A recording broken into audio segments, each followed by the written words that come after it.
My name is Kristen Shannon, and I am the director of the Cancer Genetics Program in the Cancer Center here. I am a licensed genetic counselor, and I work specifically with individuals to assess hereditary cancer risk. Genetic counselors work with members of a healthcare team, and they specifically work with patients to provide them with education about cancer risk, help individuals make decisions about whether or not genetic testing might be right for them.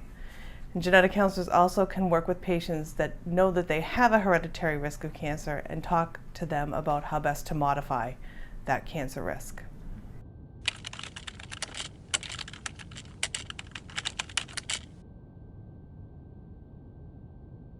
A genetic counselor can help a person assess whether or not they have a hereditary cause or a gene mutation that puts them at risk for specific types of cancer.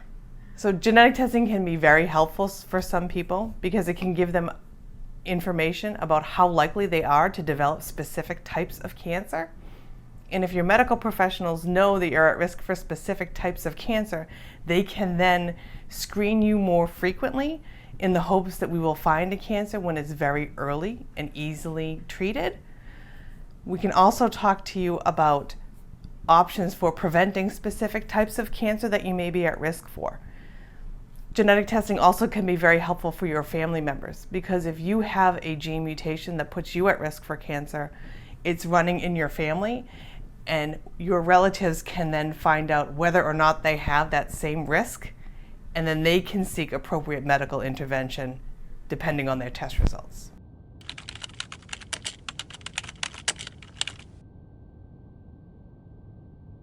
Typically, a genetic counseling session lasts about an hour, and the genetic counselor will start by asking detailed questions about your personal medical history. So it's important for you to know as much about your family history of cancer that you can.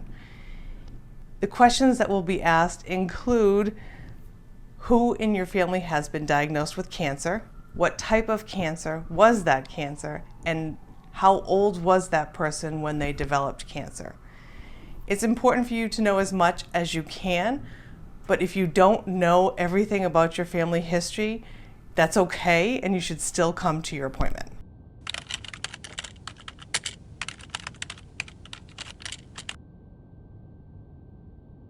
Genetic counseling and genetic testing can be quite complicated, so it's always helpful to have a second set of ears with you. So we actually do encourage individuals to bring another individual with them. It doesn't need to be a relative, but any person that can listen to the information and help you make an informed decision about genetic testing is very helpful.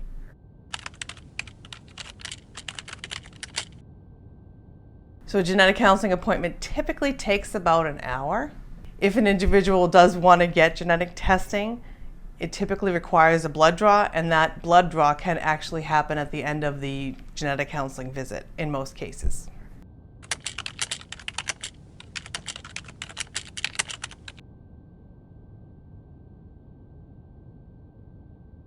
Most insurance companies do cover a genetic counseling visit, but it's important that you check with your specific health insurance company to make sure that it is covered and to check to see if you need a referral or not.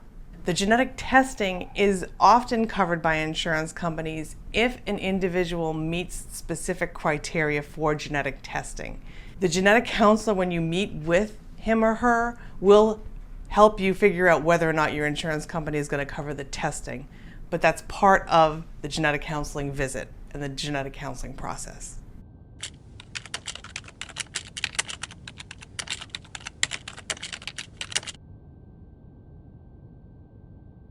Genetic counseling is an essential part of genetic testing, and in many cases, insurance companies require genetic counseling to accompany a genetic test, so it is important that you seek genetic counseling.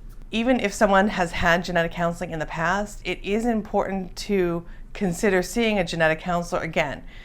So the first thing is that family histories of cancer can change. There can be new diagnoses of cancer almost any time, and that can influence whether or not a different genetic test should be ordered. The other thing is that genetic testing itself changes and the technology changes quite rapidly.